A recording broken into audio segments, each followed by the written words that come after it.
Thank you, Fred. I'd like to welcome everybody to the program today. Our presenter is Gavin Staley, gentleman who probably doesn't need much introduction, but I'll make my attempt.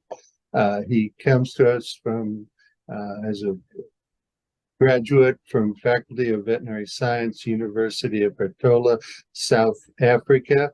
In '84, he came to the United States in '98 and had worked with a dairy practice in Door County, Wisconsin.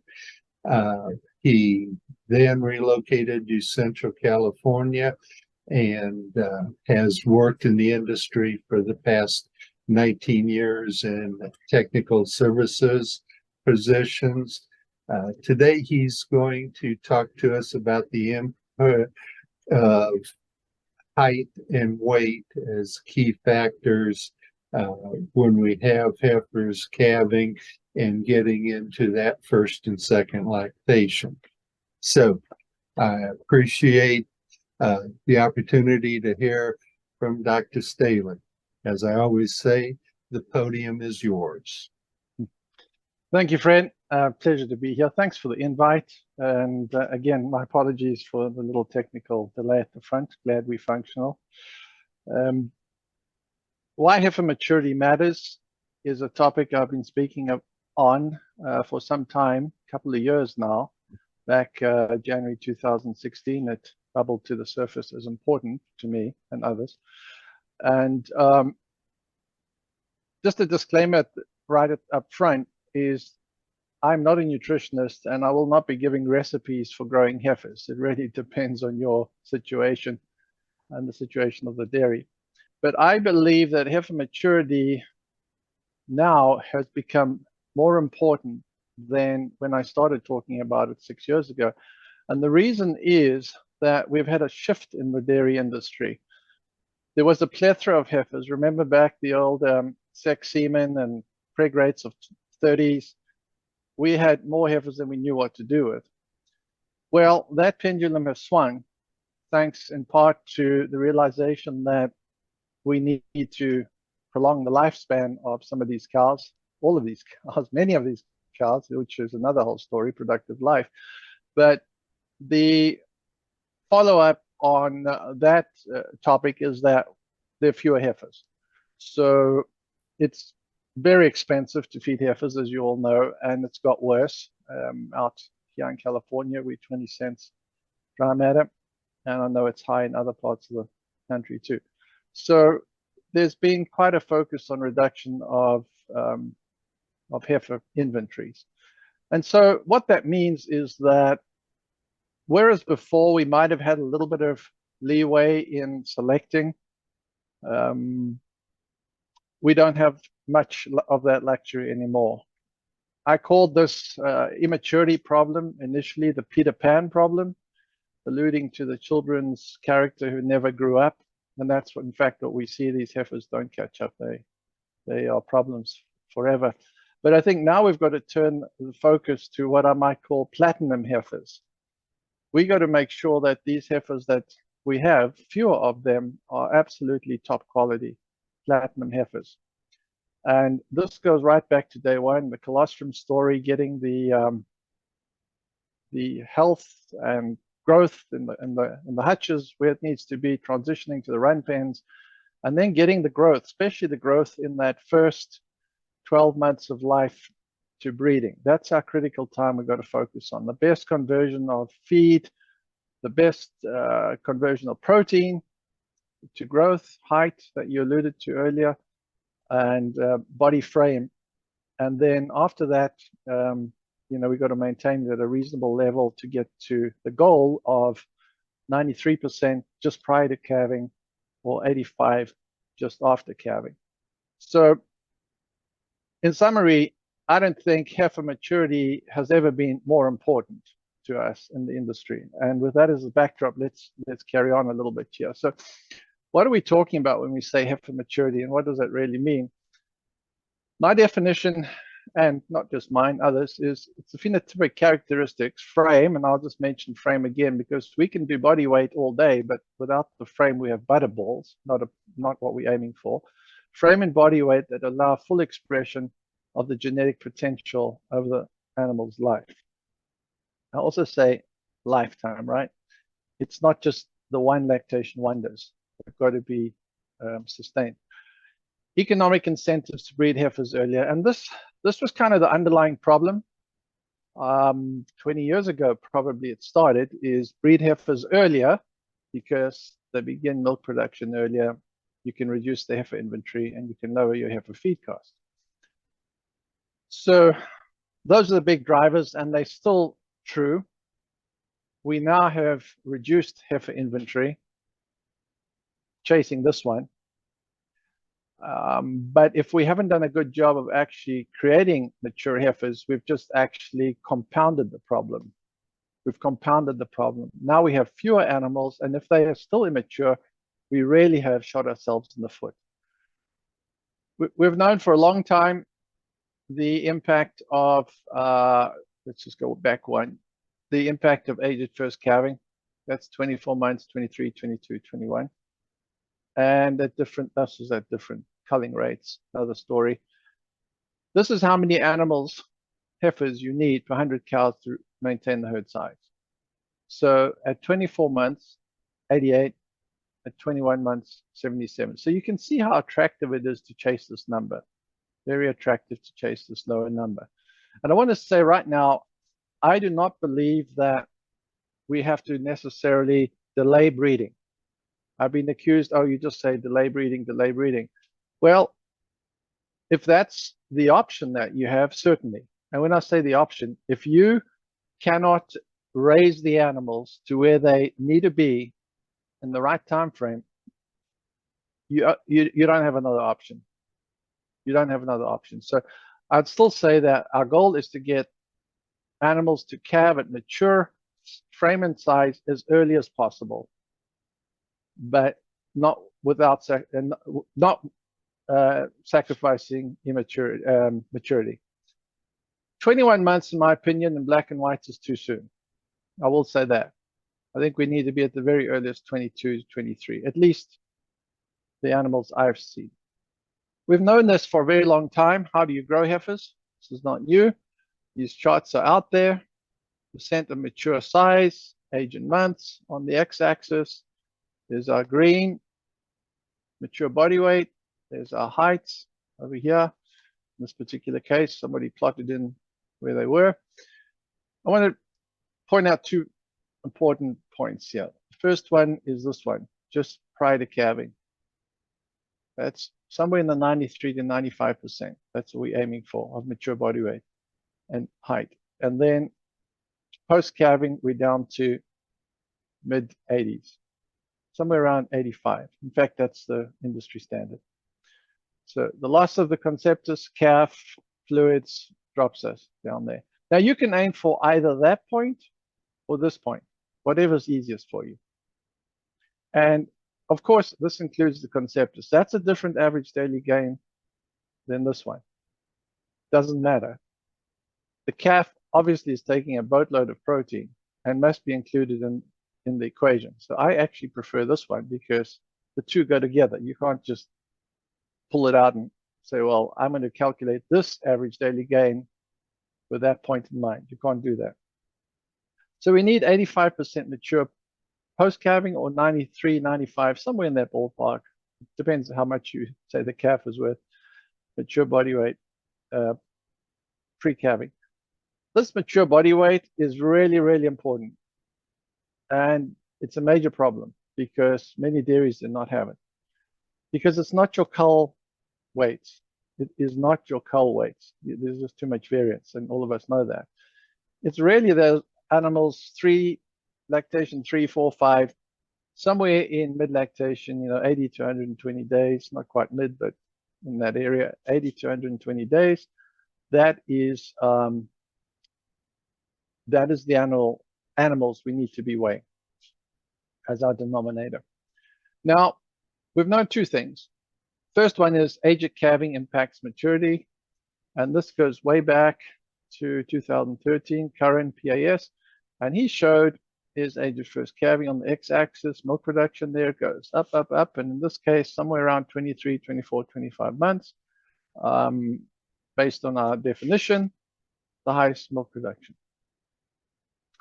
Then Mike van Amberg, 1998, long time ago now. He used, this is residual milk. That was just the milk production attributed to what he was looking at, just post-calving body weight. And he showed, again, this is weight. Sorry, this is the second piece. Weight at calving impacts maturity. And there we have it. At this weight, had the highest production. So there's an age factor and there's a weight factor. So what I'm going to do next is just run us through some logic.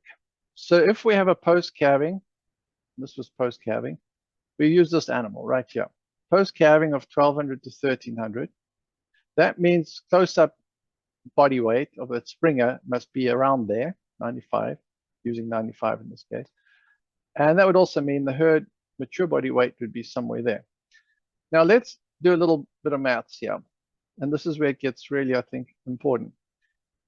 That means let's just fix on one number, not the interval. Mature body weight, 1520. Close-ups, 1444. We assume a birth weight of 85. That means we need 1360 pounds of gain from birth to calving. If we're going to bring in an animal at 21 months, 640 days, that means we need a 2 average daily gain. Similarly, at 22, 198, 19, 181. See where we're going on this. So what's actually happening out there? We're somewhere down here, 175 to 181. That's the average daily gain. If you weigh animals and do the maths, that's what we get. And that's where we should be. So this is really important. Because what's happening out there? Still, a lot of dairies bringing animals in early. Look at this one, for example. Most of them were 21 months. That means we needed a 2 ADG. What were the chances of that happening? Pretty small. So here's the question then. Should we grow Holstein heifers? It's the same, by the way, with Jerseys or crossbred. Same. I've looked at them. Should we grow Holstein heifers to achieve maturity at 24 months and manage them to calve at 21 months? That's the question. Should we? Not can we, because we do, but should we? What is the negative? This was all brought home to me back in January 2016, sitting in the dairyman's office, sitting right there, in fact. I'm going to use this anecdote just to illustrate how it bubbled up and became an issue. This is a dairy in the Central California Valley, very nice, modern dairy, 3,000 something cows. This guy was on BST. This dairy, also in similar geography, fed by the same nutritionist, no BST. Dairy A, dairy B. Why is that important? Well, we were having a management meeting over here, and the nutritionist said, you know what, BST is not working because we are getting the same milk from these two dairies. BST, no BST. It's like, no, we know BST works. That we know for sure. Something else is going on. Lovely dairy, one on Posilac. Just nothing really that you could pick out as a problem. I knew this dairy very, very well. Here were the lactation curves. Lactation 1, 2, 3. There's a BST bump, right? And what went through my mind is the cows don't tell lies. What is actually happening? Let's compare them. So 92 pounds, 3,100 cows. Here it is, 92 is lactation 1. The other dairy, not a very good dairy facility-wise, old dairy, California style barns, hot dairy in the lee of these trees down in the river bottom. 6-row transition, just a difficult dairy, not ideal. But here were the lactation curves, 1, 2, 3. There is 92 pounds. So it struck me, boy, that's an interesting 92, and that's exactly the same. So I superimposed them. This is what I saw. The big difference was in lactation 1, about 7 pounds. Then a little bit in 2 and a little bit in 3. But something was happening with the heifers. So started digging in. So what was happening with the heifers? Well, there's 400 days. Each and every red dot is the first breeding. This was on the dairy, remember, that wasn't using Posilac. So 400 days, there they were. Coming in at 22 months. Here's the other dairy. There's 400 days, blue line. He'd gone to a talk, quite frankly, on this topic of breeding earlier. He had somewhere over here, and he religiously embraced it. He went down, in fact, to 340 days. What he did find was jolly hard to get animals pregnant. See these lines, zebra stripes? That was sinks, cedar sinks, trying to get them to show heat and breed. So he struggled with the repro on these animals, which is also part of this immaturity. But he had gone down to 19, 20, 21 months. Remember, chasing the idea that he's going to get more milk. This was the way to go. So that was absolute eye-opener to me. Wow. The expense of Posilac merely to subsidize what looked like a 6-week delay in breeding heifers. The economics seemed very obvious to me. So I wondered if this was true of other herds. So I did look at a lot of herds. I have hundreds on my dairy farm back up, and so I did. And 4 observations popped up. First observation was this one, which I still think is possibly the most interesting insight of them all. Week 10, lactation 1 milk approximates the herd annual average milk. Remember that 92 pound with herd B? Right on. Well, that's true. At 38% lactation 1, that is absolutely true, to the pound, most of the time. There it is. So this is super important, isn't it? Because it works both ways. You want to be a 105-pound herd, that better be 105 pounds. If you're down here, you stand on your head, you're not going to get there. Why am I so sure of that? Well, I looked at a lot of cows, nearly 500,000, 174 herds, and there's the correlation. 92%. Slope of 1. X-axis, week 10 milk, lactation 1. Average annual herd milk at 38%. Lactation 1. There it is. Beautiful line. Jersey's down here, some high-producing herds up here. I took out the BST herds because obviously that fudges it. And so I had 150 herds. So that was really, really important. And you can substitute it in and you see immediately it's pretty robust.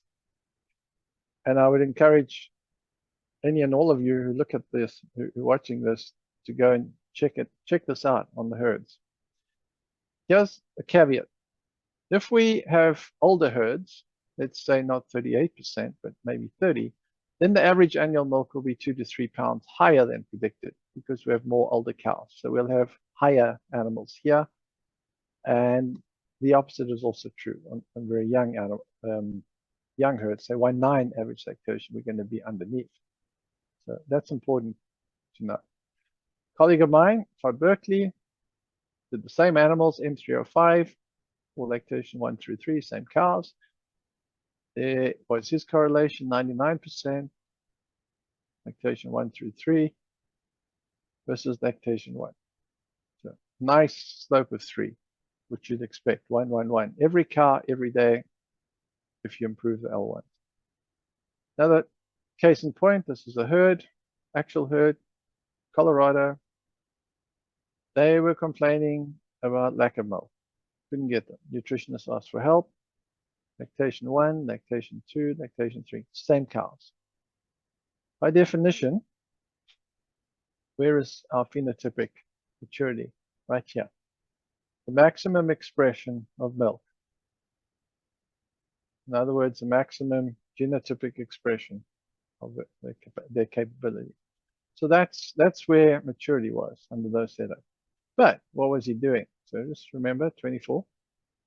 Same thing, like dairy A, 19, 20, 21. Super immature herd. Disconnect, right?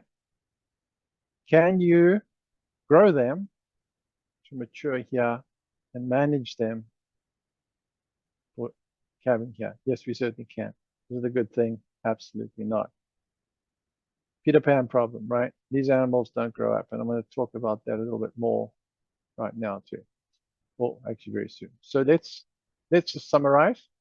Week 10, herd approximates the average annual herd milk.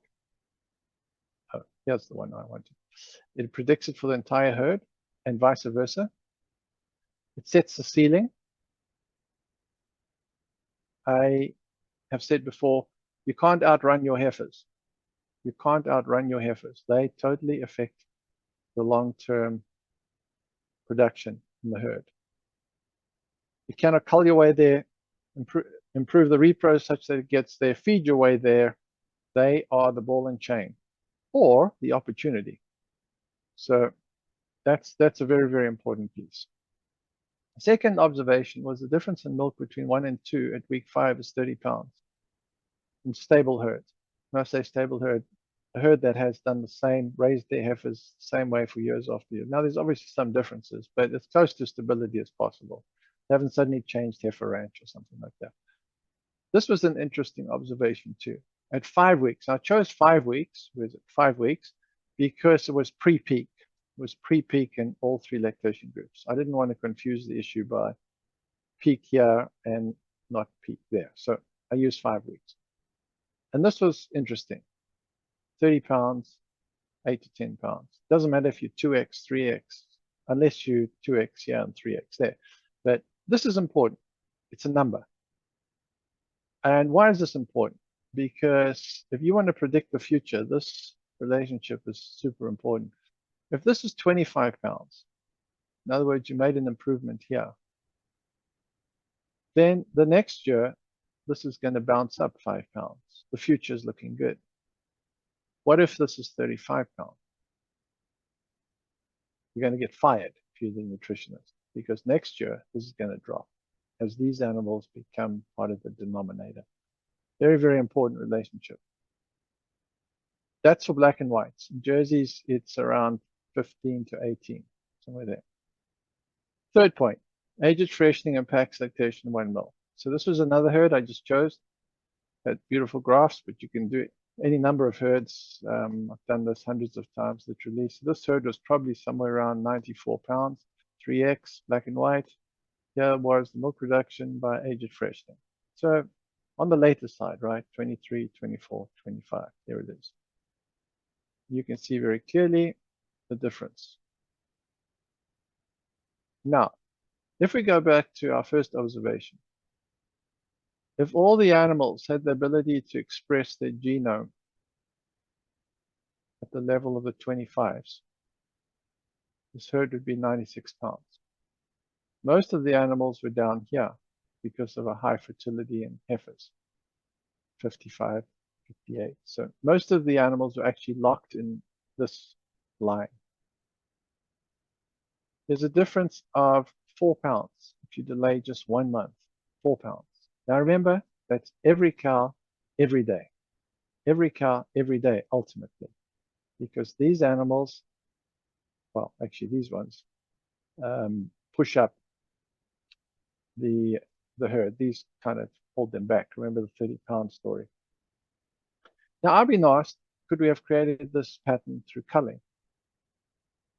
And if you stop and think about it for a second, no, you can't. Because the assumption is if you create it by culling, all the animals would be on one line somewhere, let's say 24. And we would have to cull the highest producing 23-month animals to drop the line, and we'd have to cull the lowest producing 25 months to push it up. Now this makes sense.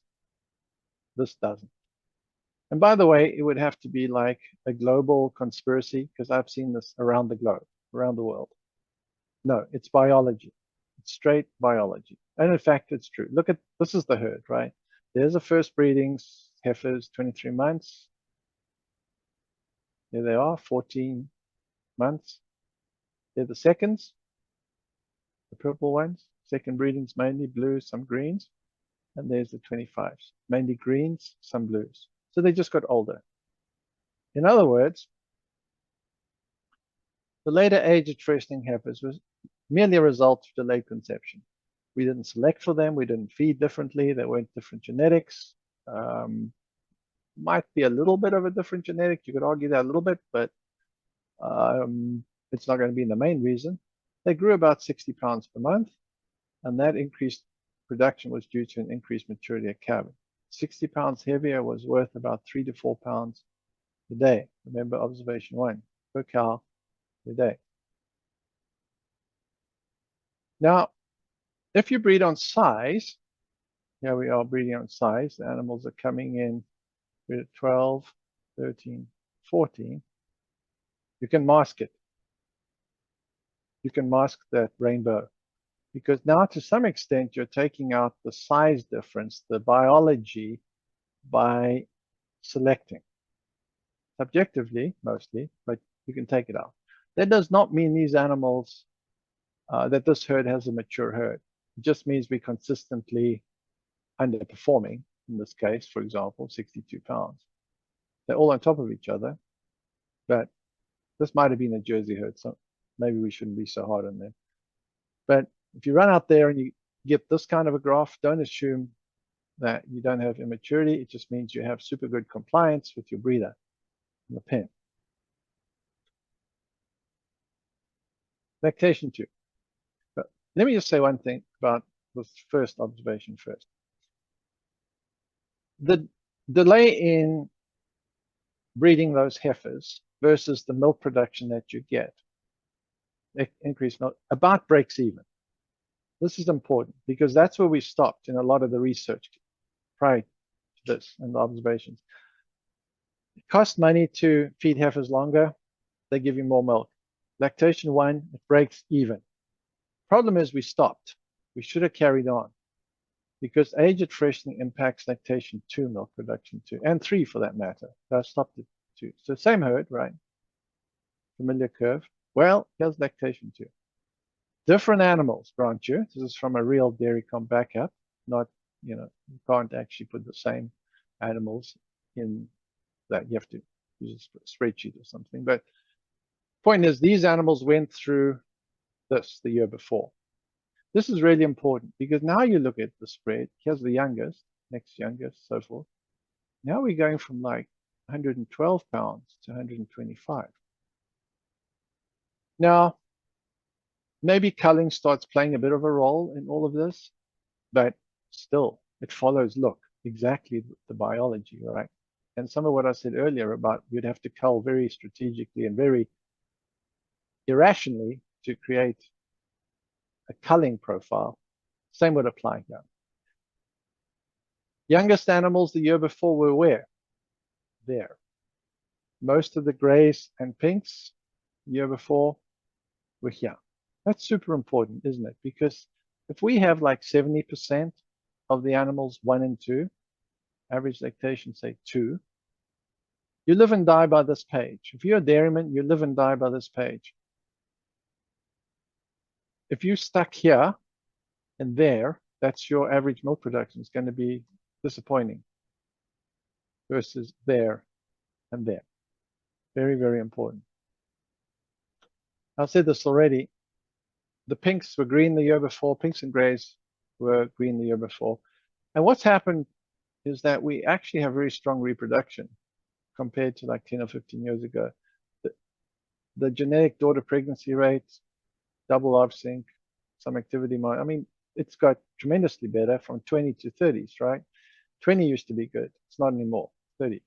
So if you have immaturity and strong repro, you actually have a very bad toxic mix, I call it. It's toxic because now you're locking these animals in the bottom. You're getting them pregnant too soon. It would be better if you actually had mediocre repro because then they would have a chance of getting up here. And sex semen, of course, created a big problem because we just had so many more of them, which tended to populate the earlier lactations, 1 in particular. Point is this, you can to some extent hide the difference with lactation 1 if you breed on size, not on age, but you can't hide it forever because you don't breed lactation 1s on size. They all go through the system, and so it does show itself eventually. Again, that's the same thing. Youngest, next. So you can see they're still growing, and you look at this difference here to see just how bad that difference is, the level of immaturity. Now, one of the problems I've found, and I think maybe it's not surprising that we had that this came out of the West because of the larger herds. I say came out of the West, it was sort of observed in the West. As you move east to smaller herds, it gets harder and harder to show this because there's so much variation. I mean, it looks like a terminal EKG. It's just very, very difficult. You need at least 500 cows, maybe 1,000, to start getting reasonable patterns.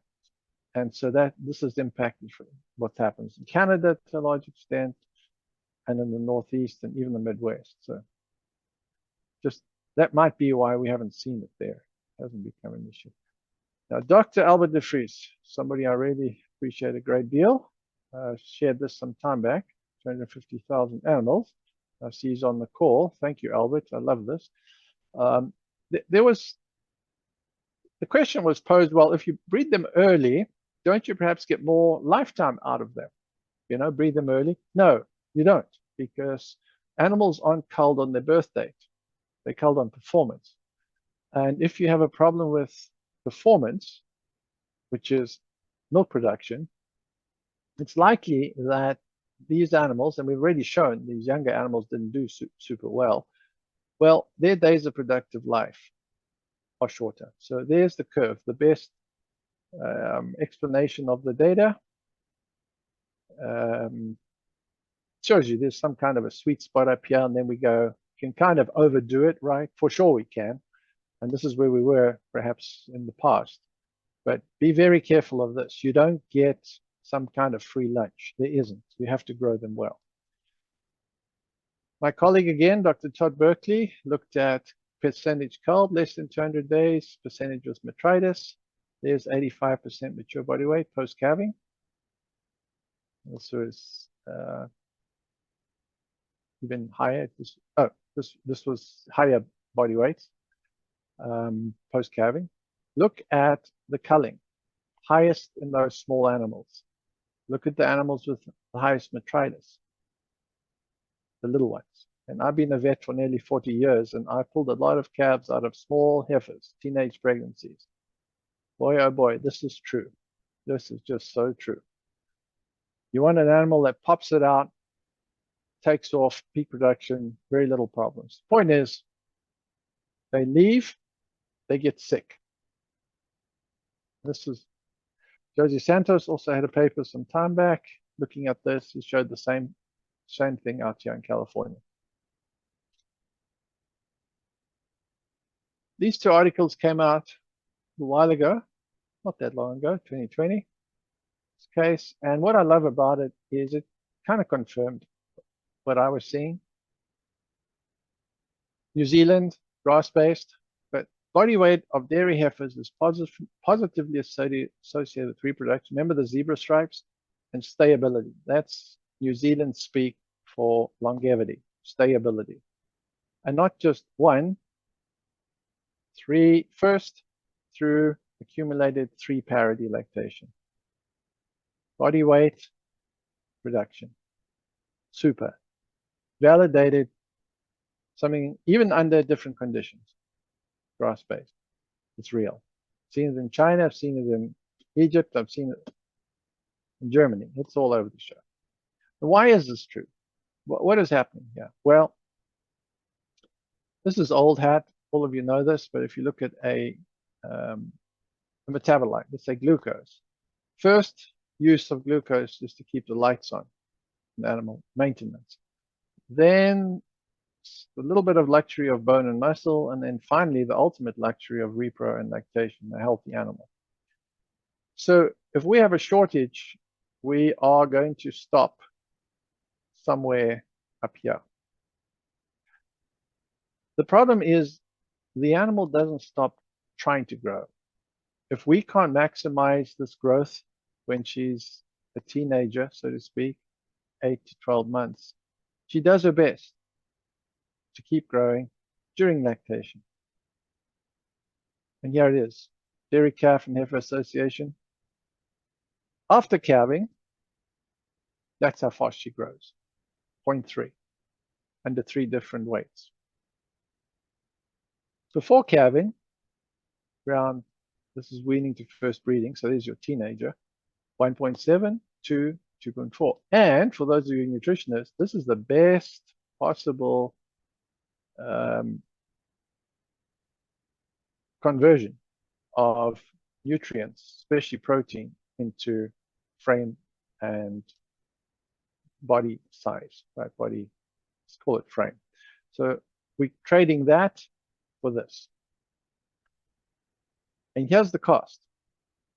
2.3 megacalories per pound of growth, 0.3 megacalories per pound of milk, 8 to 1.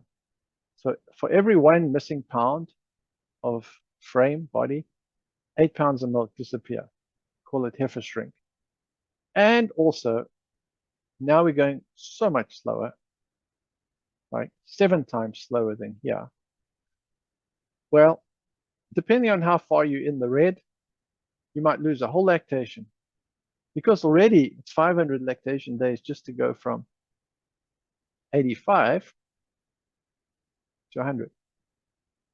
These are 85, 850 to 100. That's 500 days, right? They only get there at 300, so it's third lactation. Now, what if we add another 150 pounds under? Devastating, right? Heifer shrink costs us 8 pounds and they grow slower. Very, very serious. Bought a scale 5 years ago, started weighing animals to see if this was true. It is true, absolutely. So here are the weights, quartiles. These were post-calving. They're the different weights. There's the milk difference. Done this over and over and over again. This was heard back in Iowa. They did the same thing. We had a discussion. They followed up beautifully. They had 4 different weights put in dairycom. They're the average weights of these animals. This is lactation 1. 73 pounds predicted, 87. 14-pound difference, just locked up in maturity. It follows exactly, doesn't it? Red, blue, green, purple. And here's the thing, it didn't stop there. There's the second. Same animals. First, second. Like, huge, right? What would you do for 12, 15 pounds of milk?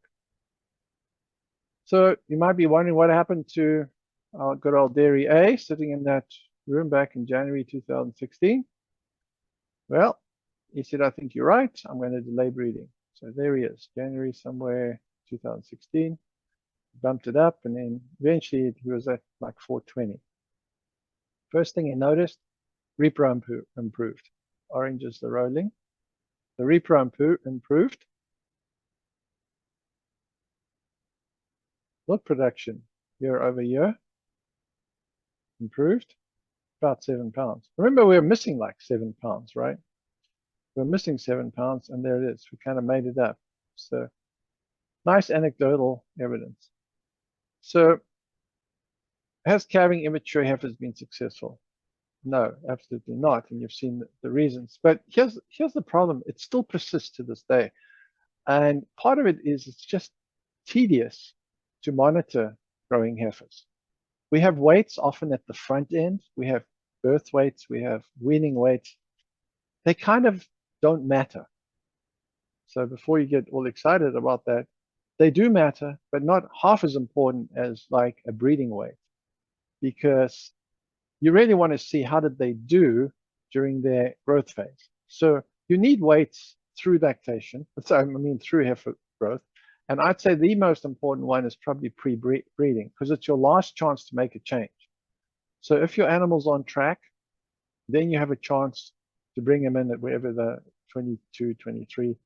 If she's not, you have a chance to delay breeding, because it's too late to change ADG. The other problem is subjectivity.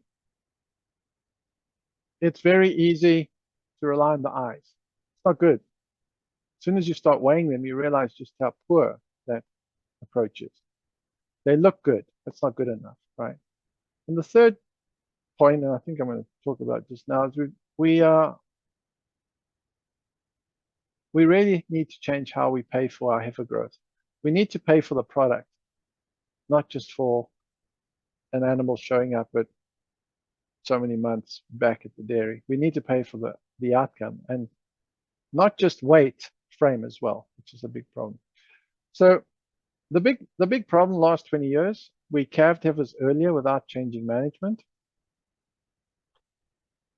Third, that observation, which several that I showed you, immaturity affects entire productive life, not just lactation 1, very important. Always look at 2. And there's no catch up. There's no factory resettings. You know what?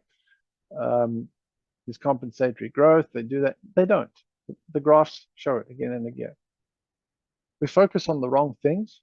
We focus on heifer health, mortality, not on growth. How's your heifer program? 3% mortality. That's not the heifer program. What is the ADG at 12 months? What is the percentage of springers? Those are the important questions. And here's an issue that's increasing, of course. Raising heifers cheaply with little regard to growth. Everybody wants cheap heifers, cheap heifer raising costs. People change heifer raising facilities for pennies. And it's going to get worse in the Midwest too, because whereas before, many of those dairies, when they were small, they raised their own heifers. Now they're sending them to other places. The same problem we have in the West, they're going to have. This is not going away. Then we tend to crowd them, and we don't really have any actionable objective monitoring in most cases. Now, heights are difficult. Heights are really difficult. You're looking for 1 inch per month, just 1 inch. In a pen of 300 or 400 heifers, open lots, good luck with that one. Paint something on their headlocks. I'll tell you what a heifer that's at 52 inches and 880 pounds is. She's just in heat in the heifer pen. That's what it comes down to, facetiously, of course. Very hard to do that on an ongoing basis. You might do it once or twice just to figure out where you're at. Weights are easier because you're looking for 60 pounds. A little bit easier. But don't make butterballs. So the big problem was this disconnect between ADG and aged freshening. Occurred on many dairies, still happening. It's not going away. Caveat, frame, not just weight. First thing, oh, I got my weights up, right? Yeah, and it's all fat because there's a problem between ME and MP. The metabolizable protein and metabolizable energy. The rations we feed heifers have lots of ME. We can make fat heifers super easy. Hard to do this. It's also expensive. I mentioned MEW is a problem. It's your body weight. It is. It's still a problem. Because you really need to go and take a couple of trailer weights of these animals, go disturb them, get them out of the pen, figure out what is how much your body weight. It's not 1,500 pounds, which is what you find many folks think it is still, or even in the nutrition programs, there's numbers that are not true. Many herds are at 1,650, 1,680, 1,700 pounds. Very big difference. Then what you need to do is actually weigh the springers or the fresh cows. You may need to do it several times because there's a bit of a seasonality. You need to do that to figure out how the program has done. That allows you to calculate the weight difference between the desired, based on your body weight, and the actual. Now you know what you're chasing. Now you have a choice.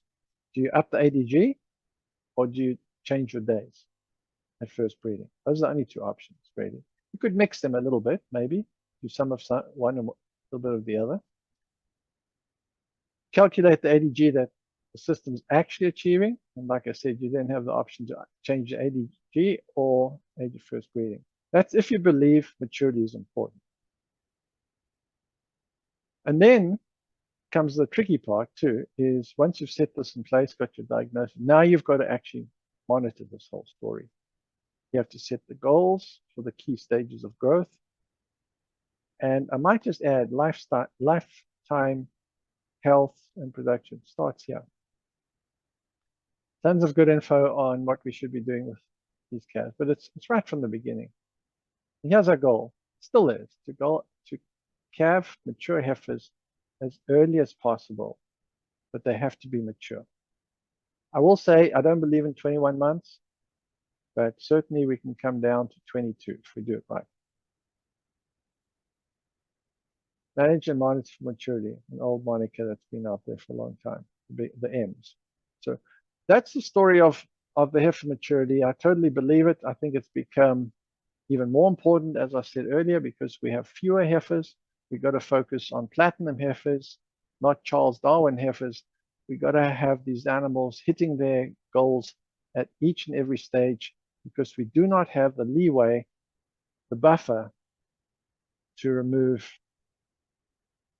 many of them. Of course, some, but not many. With that, Fred, shall we have some questions?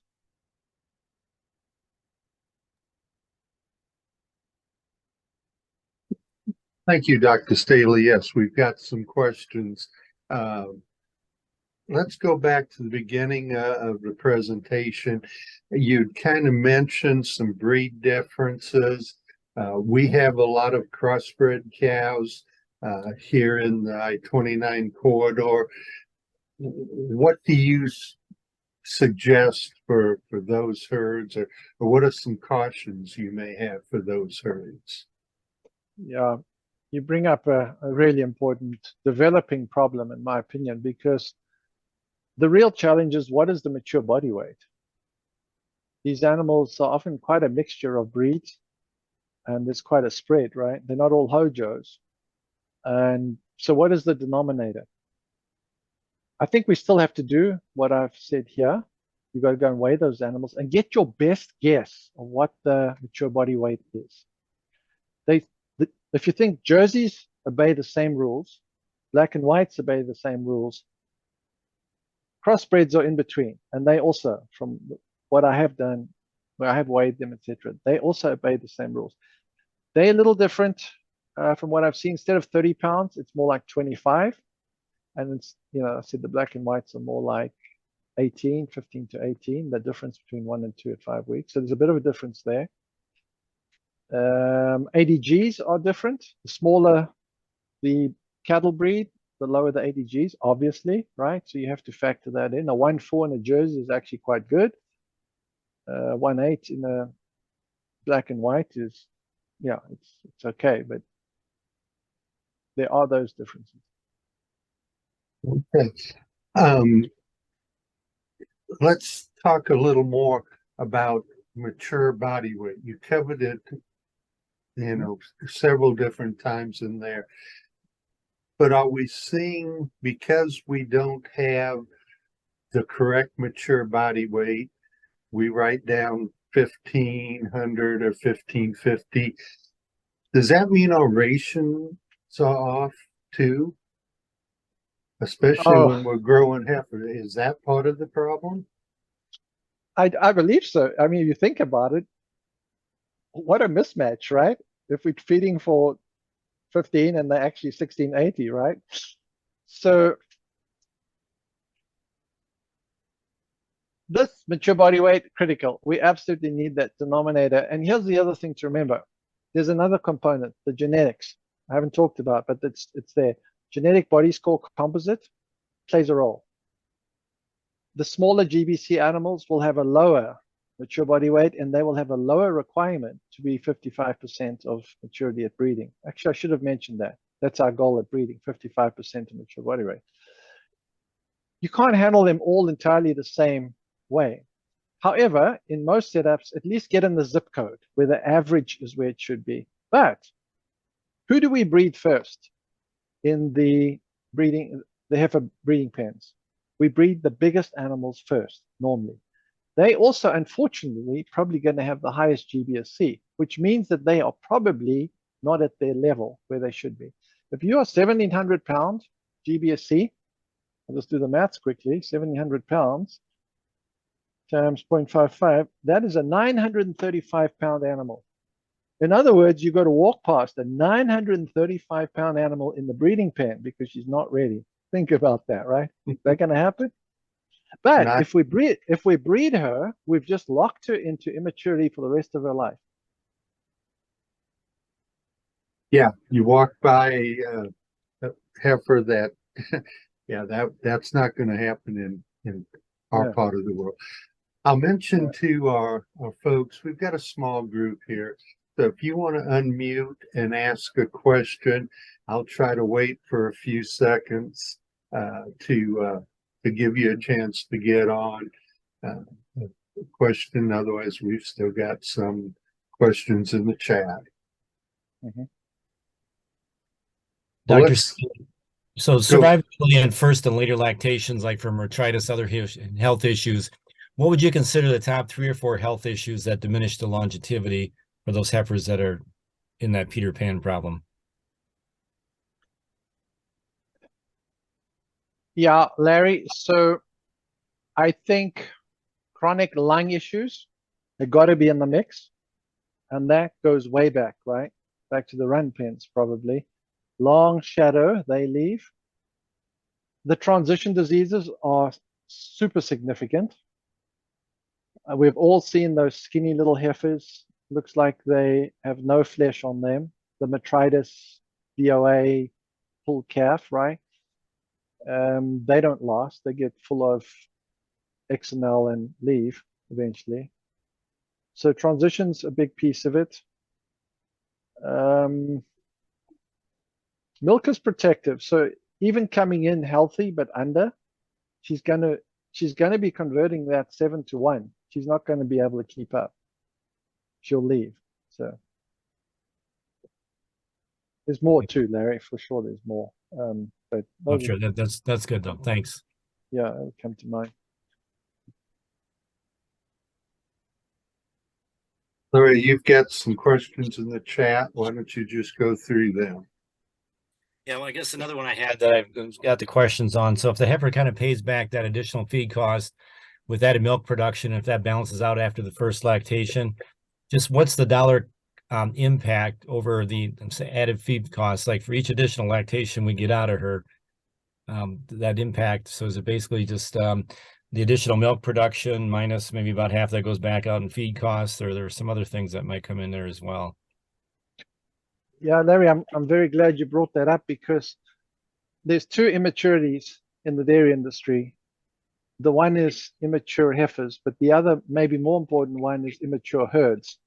And so if we bring these animals in such that they have a chance of staying in milk production repro, we have the chance of getting more mature older cows. If you figure out the maths on that, it's huge. For example, a lactation 3 or 4, 5, 6 animal produces 5,000 to 6,000 pounds more M305 than lactation 1. That's 20 pounds a day. So if you can keep that animal, the opportunity cost is actually way more than the feed cost of this heifer. What about the increase in culling rates too? Lactation 1s should be at about 18% culling, somewhere there. When you see a herd that's running 25 to 30% culls on the lactation 1s, they haven't even broken even, right? They haven't even broken even and they're gone. What's the cost of that, right? I'm hoping that some of the economists in our industry will put some more numbers to that. It's overwhelming, in my opinion. It's truly, truly important. So another question, Fred asked that question about the crossbred herds. And so, yeah, when we take a look at, even if it is like a Hojo herd, that calf might be, or that heifer might be carried more of the Holstein genetic or more of the Jersey genetic. So sometimes you get one that's just a little bit bigger than a Jersey. Sometimes you get one that's the size of a Jersey.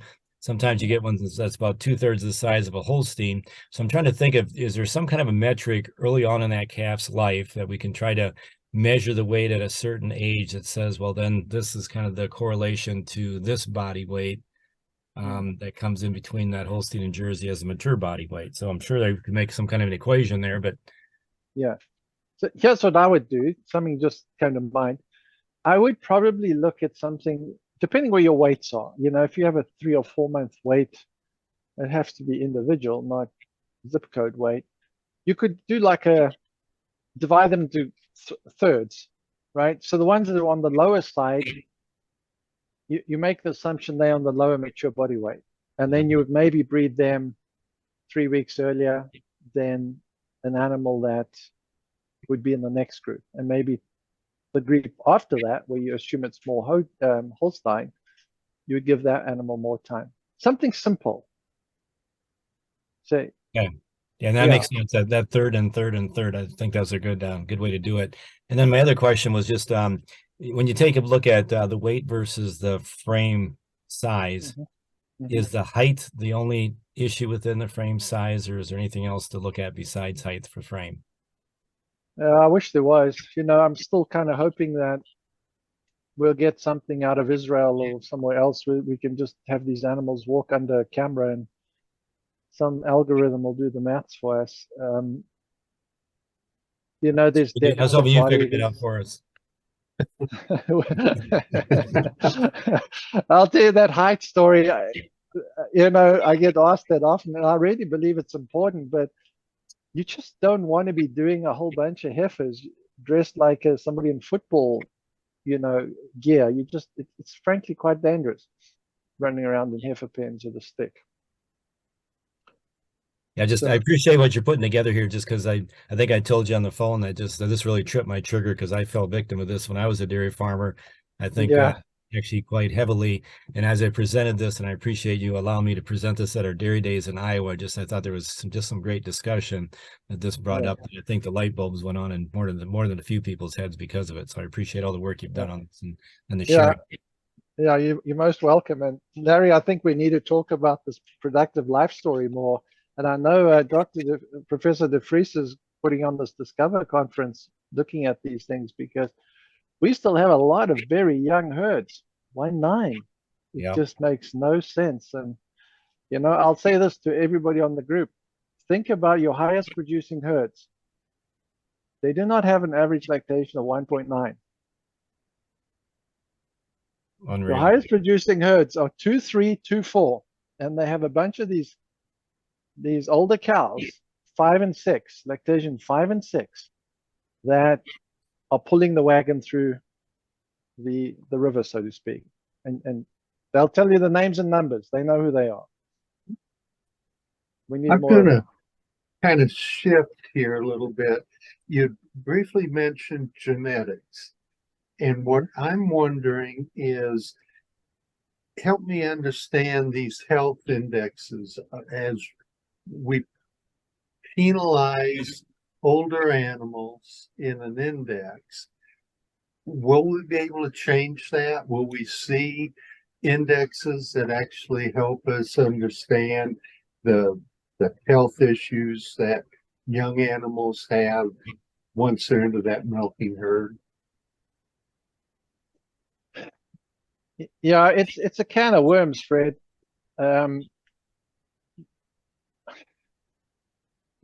When I say can of worms, I believe in genetics strongly. The indices that these guys have put together are real, right? There's journal articles showing the impact of associated, what are they called? Traits, associated traits with outcomes. I'll make a couple of comments. We mustn't just chase the genetics. There's a big danger, because young is always better. Young is always better genetically, but old cows rule. Old cows rule. There comes a point when I really don't care what the genetics are of that animal. She just needs to be the 4-event cow, right? Keep producing, stay in the herd, and do it again and again and again. I don't care what her net merit is. That's reality genetics. So there's this tension between chasing the genetics and the ultimate genetic outcome, which is production and repro and stickability. Just trying to circle back to your initial question about more on the calf line, didn't you say back earlier? Yeah, I think a lot of the health traits tend to focus there. And, you know, will we be able to introduce new traits that will get us to an animal that we can calve and keep in the herd? Yeah, I think we will. Short answer, yes. I think we'll get there. And we kind of almost need that. If we think what's going to happen with our heifer inventories, we really don't have wiggle room anymore. But I'll also say this, more mistakes are made through management than through genetics.